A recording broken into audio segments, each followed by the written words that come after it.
বলিতেই কিন্তু আমরা বলবো টাকাও পাই না, তো টাকাতে নিয়ে আসি কি করতে? আপনাদের কি এরকম নিয়ম? গণতন্ত্র চিনি নাই আমি, জানি না গণতন্ত্র, গণতন্ত্র দেখিনি আমি, শুনেছি গণতন্ত্র, গণতন্ত্র চিনি নাই আমি, জানি না গণতন্ত্র, গণতন্ত্র দেখিনি আমি, শুনেছি গণতন্ত্র। শুনেছি আমি বাংলাদেশে গণতান্ত্রিক রাজা যখন যারা মনে চেয়েছে ধরে দিয়েছে সাজা। শুনেছিলাম আমি বাংলাদেশে গণতান্ত্রিক রাজা যখন যারা মনে চেয়েছে ধরে দিয়েছে সাজা। কাউকে দিয়েছে ফাঁসির দণ্ড, রেখেছে আয়না ঘরে, কাউকে আবার লাশ বানিয়ে ভাসিয়েছে সাগরে। কাউকে দিয়েছে ফাঁসির দণ্ড, রেখেছে আয়না ঘরে, কাউকে আবার লাশ বানিয়ে ভাসিয়েছে সাগরে। করেছে এসব কিসের জোরে, ছিল কি দাতার মন্ত্র? কেমন গণতন্ত্র ছিল, কেমন গণতন্ত্র, গণতন্ত্রের আড়ালে ছিল দাদার ষড়যন্ত্র। কেমন গণতন্ত্র ছিল, কেমন গণতন্ত্র, গণতন্ত্রের আড়ালে ছিল মোদির ষড়যন্ত্র। দেখেছি আগে নির্বাচনে লাগতো টাকার নোট, শুনেছি আগে নির্বাচনে লাগতো টাকার নোট, দেখেছি আমি ভোট করিতে লাগেনি কোন ভোট। কথা কয় না, ভোট লেগেছে। এক চাচা গেল ভোট দিতে, যাওয়ার পরে ভোটের দায়িত্বে যারা আছে বলছে, বাবা কেন এসেছেন কষ্ট করে? কয় ভোট দিতে আইছি। কয় ভোট দিতে আইছেন, বাড়িতে রওনা দিয়েছেন কখন? কয় ফজরের নামাজ পড়ে বেরোইছি। কয় আমরা তো তাহাজ্জুদ পড়ি, কাম ফেলি ফেলি, আমাকে তো তাহাজ্জুদ পড়ি সে কাজ করা শেষ। বাবু হয়ে গেছ, তাহলে হয়ে গেছ মানে কি শেষ শেষ। আচ্ছা তাহলে বাবু একটু কালি লাগাই দাও না, এবার বৌমা খাবে না, আমি বুঝি না। কালি লাগাই দিয়ে চলে যাচ্ছে, টাকা শোনে শাশির জন্য আবার কষ্ট দিয়ে না, তোমার শাশির ভোটে দিয়ে গে তো ও মনে করছে কি দেখি, যাই হোক পাগল ছাগল মুরব্বী মানুষ বুঝাই দিব, হ্যাঁ হ্যাঁ হ্যাঁ দিয়ে গেছে। দেখো কত বড় নেমো খারাপ গো, কার সাথে সংসার করেছি আল্লাহ, আল্লাহ তুমি ওর সাথে আমার জান্নাতেও দিও না। তো যারা প্রিজাইডিং অফিসার বলছে, বাবু কি হয়েছে কি, বা শাশির ঘরে এত রাগ কেন? বলছে রাগ পারবো না বাবা, আজ 12টা বছর হয়ে গেল মরি কর্পোরেশন, তাই এসে যখন ভোট দেখেছিস তো আমার সাথে দেখা করে যাবি। তুই ভোটটা তো দিয়ে গেছিস, তাই দেখা করে যা আমার সাথে, আমি পুরো কেমন করি। কথা কি বোঝা গেছে? শুনেছি আগে নির্বাচনে লাগতো টাকার নোট, দেখেছি আমি ভোট করিতে লাগেনি কোনো ভোট। ভোটের আগে পাশ হয়েছে মন্ত্রী মিনিস্টার, লাগেনি মিছিল, লাগেনি মিটিং, লাগেনি তো পোস্টার। নির্বাচন কমিশন ছিল ইন্ডিয়ার পাতানো কোন যন্ত্র। কেমন গণতন্ত্র ছিল, কেমন গণতন্ত্র, গণতন্ত্রের আড়ালে ছিল রায়ের ষড়যন্ত্র। কেমন গণতন্ত্র ছিল, কেমন গণতন্ত্র, গণতন্ত্রের আড়ালে ছিল মোদির ষড়যন্ত্র। বিরোধী দল যারা সংসদে ছিল তারা ছিল পোষা বায়না, দেশ জলে পুড়ে হয়েছিল ছাই তবুও তো কিছু কয় না। বিরোধী দল যারা সংসদে ছিল তারা ছিল পোষা বায়না, দেশ জলে পুড়ে হয়েছিল ছাই তবুও তো কিছু কয় না। শাসনে ছিল না সততা নিষ্ঠা, বিচারের ছিল না মান, সংসদে বুঝি তাই শোনা যেত মমতাজের গান। ঠিক না বেঠে? মমতাজের গান শুনে গেছে না যায় নাই? মমতাজের গান শুনলাম সংসদে আমার নেত্রী রে, তেল দিয়ে কত গান শুনাইলো, আর মমতাজ আপা এখন নীরব হয়ে গেল, নিস্তব্ধ হয়ে গেল, কোন গান এখন আর শোনাই না। প্রথমে আমি একটা গান গেয়েছিলাম যে আপন বলে পৃথিবীতে কেউ নেই, মনে আছে না নাই? মনে আছে? অথচ দেখেন মমতাজের মতো নেমো খারাপ অনেকেই হইতে পারে না। মনির খানের নাম শুনেছেন না শোনেন নাই? তার নায়িকার নাম কি একজন বলেন? হ্যাঁ এটা তো মুখস্থ থাকতে হবে। অঞ্জনা, এই অঞ্জনা যখন ছেকা দিয়ে চলে গেছে তখন মনির খান তার নাম ধরে গান গেয়েছে না গায় নাই? জানে যে আমি এখনো বিয়ে করিনি, বিয়ে করার পরে আমার স্ত্রী জানবে যে আমার অঞ্জনা নামে কেউ ছিল, তখন বাড়ি ফাটাফাটি বাঁধবে না বাঁধবে না? এরপরে ও অঞ্জনা তুমি কথা রাখলে না, চলে গেলে মনিরামপুর দিয়ে ঝাপা পাওয়ার পার হইয়ে। অঞ্জনা ঝাপা পাওয়ারে আসলাম, তোমার পাইলাম না অঞ্জনা। সব গানে অঞ্জনা আছে না নাই?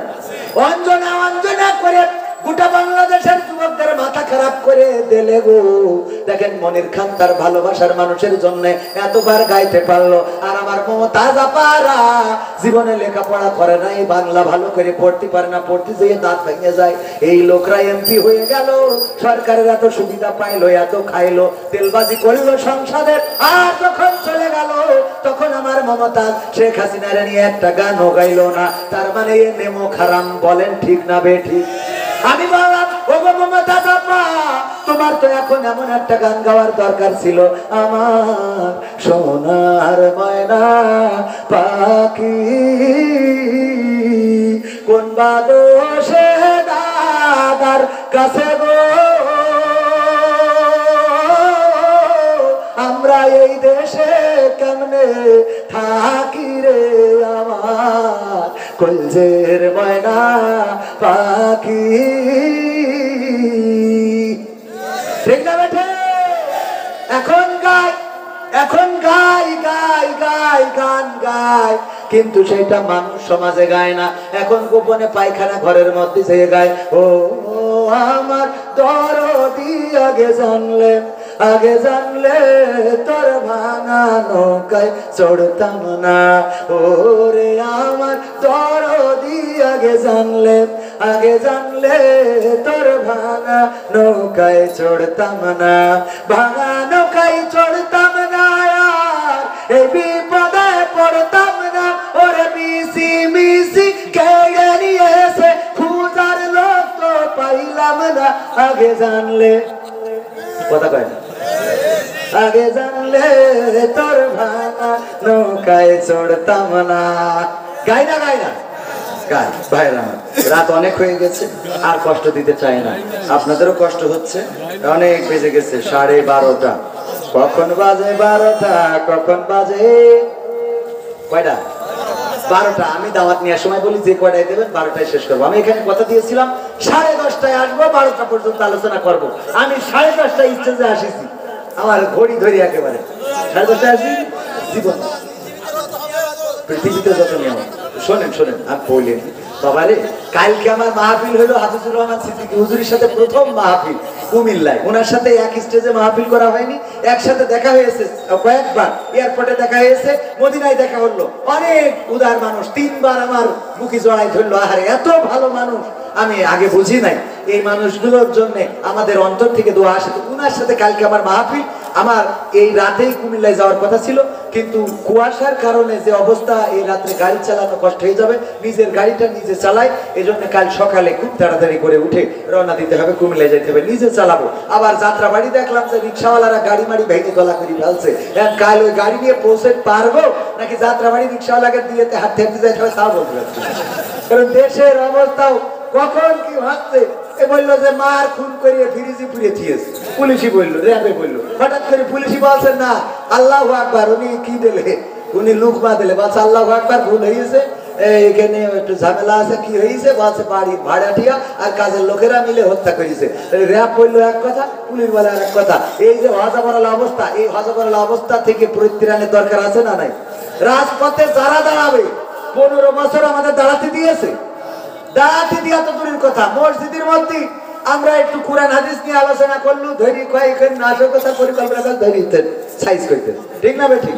রিমান্ডে নেছে তো নেছে, এখন তো পীর সাহেবকে যখন বের করে হাত খোলা পা খোলা, আর আমাকে যখন বের করিস আর খোলা করে ধরি হুইল চেয়ারে, কথা কয় না, ঠিক না বেঠিক? তোরা তো তোকে এরপরেও কিছু লোক বলছে যে আগেই তো ভালো ছিল, ডাক্তারের কাছে গেছে, এই মাসে ডাক্তার সাহেব আগেই তো ভালো ছিলাম, কি এই বাসে এই রোগ হয়েছে, কি রোগ হয়েছে, আগেই তো ভালো ছিলাম, একটু চেক করে দেখেন, ডাক্তার মেশিন ধরি দেখে আপা আপা করতেছে, বাসে আপা আপা আপা করতেছে, বাসে হ্যাঁ আগেই তো ভালো ছিলাম, এই রোগটা একটু শান্তি হবে, কি করে সারা যায়? বলছে সারার উপায় আছে, আমি যেহেতু ডাক্তার উপায়ও আছে, অসুবিধে নেই, আগেই তো ভালো ছিল, তাই না? বলছে হ্যাঁ খালি মনে হয় আগেই তো ভালো ছিলাম, কিছু করলেই মনে হয় আগেই তো ভালো ছিলাম, বলছে এই জন্য আপনার এই ওষুধ বুঝাই গেছে, আপনার ডিম দেওয়া দরকার।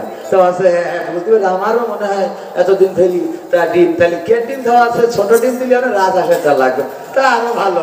তো বলছে অসুবিধে নেই, রাজহাঁসের ডিম তো দেওয়া হবে, কিন্তু উপর দেয় না, নিচের দিকে, তা না হলে আগেই তো ভালো ছিলাম, এই জিকির তোর সারবে না, কথা কি বোঝা গেল?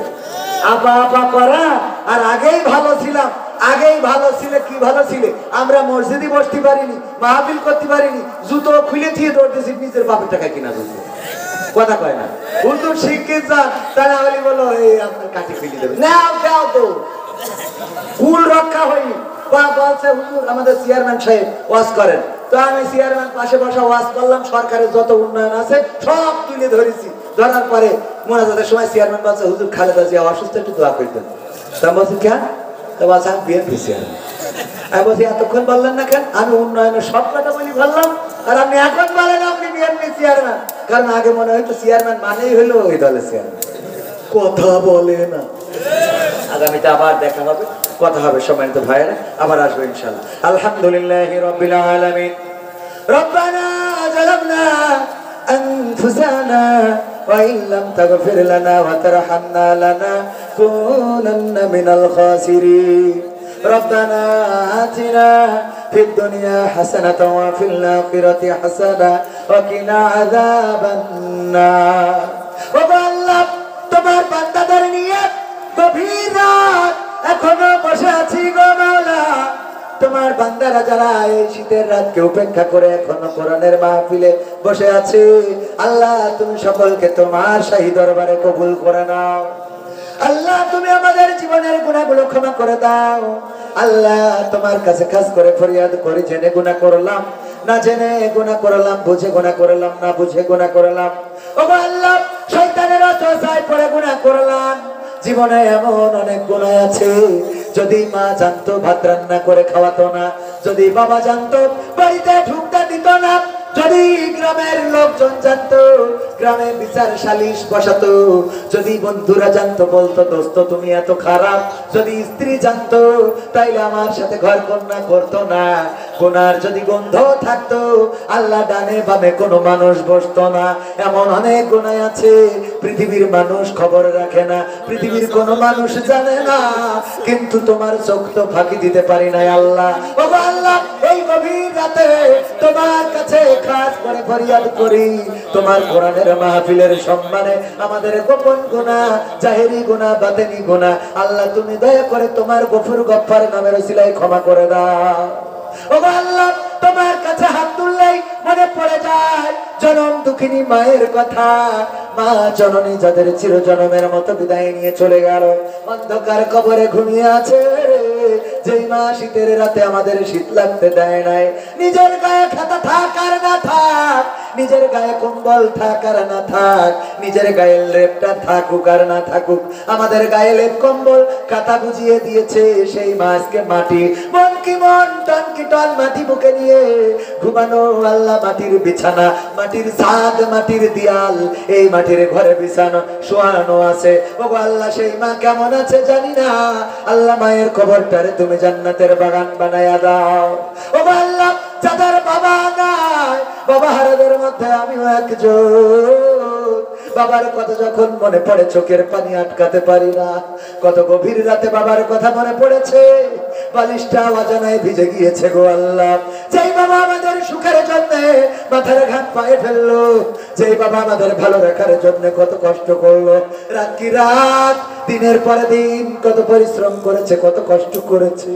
কত বাবাকে দেখেছি সন্তানকে বিদেশে দেওয়ার জন্য এয়ারপোর্টে যায়, সন্তান যখন এয়ারপোর্টে ঢুকে যায় গ্লাসের দরজা দিয়ে বাবা তাকিয়ে থাকে, আর চোখ থেকে অঝর ধারায় পানি ঝরতে থাকে। ওগো আল্লাহ, আমার সন্তানকে 2টা টাকার জন্য পর করে দিলাম।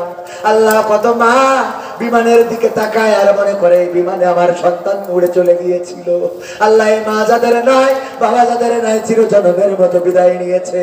আর তো কোনোদিন বাবার মতো কেউ মাথায় হাত বুলালো না, আর কেউ কোনোদিন বাবার মতো স্নেহ করলো না। বাবা তো এমন একজন, ঈদের দিনে নতুন জামা আমাদের জন্য কিনে এনেছে। বাবার পরনে ছেঁড়া লুঙ্গি, গায়ে ছেঁড়া জামা যখন জিজ্ঞাসা করেছি, ওগো বাবা সবার জন্য নতুন জামা, মায়ের জন্য নতুন শাড়ি, দাদির জন্য কিনলে, দাদার জন্য কিনলে, বাবা তোমার জন্য নতুন কোন পোশাকটা কিনেছো গো বাবা? বাবা বলেছে দেখো এবারের ঈদে আমি তোমাদের দিলাম, আগামী ঈদে আমি কিনে নেব। এই কথা বলে পরের ঈদে আবার বাবা নতুন জামা কিনে নেয় নিজের জন্য। এই বাবা যাদের নাই রে, আল্লাহ বাবার কবরটারে জান্নাতের বাগান বানায়া দাও। ওগো আল্লাহ, যাদের দাদা নাই, দাদি নাই, নানা নাই, নারী নাই, আল্লাহ চলে গেল আদরের সম্পর্ক কাঁধে করে মানুষ করেছি, কাঁধে করে বাজারে নিয়ে গেছে, যা খাইতে চেয়েছি বায়না করেছি, পূরণ করেছি। এই দাদা দাদি যাদের চলে গেল রে, আল্লাহ কবরটারে জান্নাতের বাগান বানায়া দাও। ওগো আল্লাহ, এই মাহফিলের আয়োজন শোনার জন্য যারা এসেছে আল্লাহ তুমি কাউরে খালি হাতে ফিরাইও না আল্লাহ অসুস্থ মানুষের সুস্থতা দিয়ে দাও অভাবগ্রস্তের অভাব দূর করে দাও ঋণগ্রস্তের ঋণ পরিশোধ করে দাও কন্যাদায়গ্রস্তের কন্যা বিবাহের ব্যবস্থা করে দাও ওগো আল্লাহ যার মনে যে নেক বাসনা আছে আল্লাহ পুরা করে দাও ওগো আল্লাহ যারা অবিবাহিত যুবক আছে আল্লাহ তুমি তাদের বিবাহের ব্যবস্থা করে দাও বেকার যুবকের কর্মসংস্থানের ব্যবস্থা করে দাও ছাত্রদের লেখাপড়ায় কামিয়াবি দান করে দাও এই গ্রামে যত কবরবাসী ঘুমানো কবরগুলোকে ক্ষমা করে দাও যুবকেরা এই মাহফিলের আয়োজন করেছে আল্লাহ তুমি এই যুবকদেরকে কবুল করে নাও আল্লাহ মসজিদটারে কবুল করো আল্লাহ যুবকদের আগামীতেও যেন এমন আয়োজন করতে পারে তৌফিক দান করে দাও ওগো আল্লাহ যারা দান করলো টাকা দিল পয়সা দিল সবার দানকে কবুল করে নাও আমার ইউটিউবার ভাইদেরকে কবুল করে নাও আল্লাহ আমার প্যান্ডেলের বাইরে মহিলা প্যান্ডেলে যারা আছে তাদেরকেও কবুল করে নাও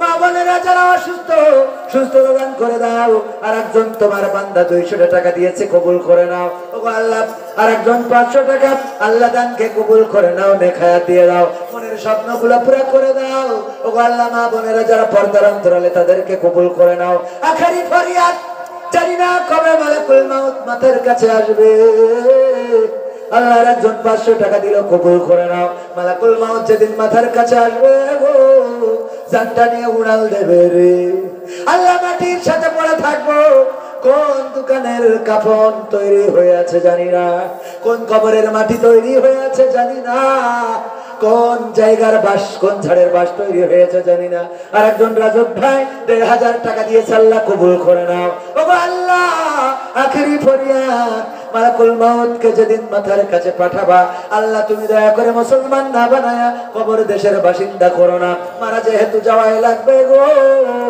আল্লাহ মরণকালে আমাদের সবার জবানে জারি করে দিও আখেরি কালেমা লা ইলাহা ইল্লাল্লাহ মুহাম্মাদুর রাসূলুল্লাহ এই টাকা আপনারা দেবেন তো এটা আগে তো দেবেন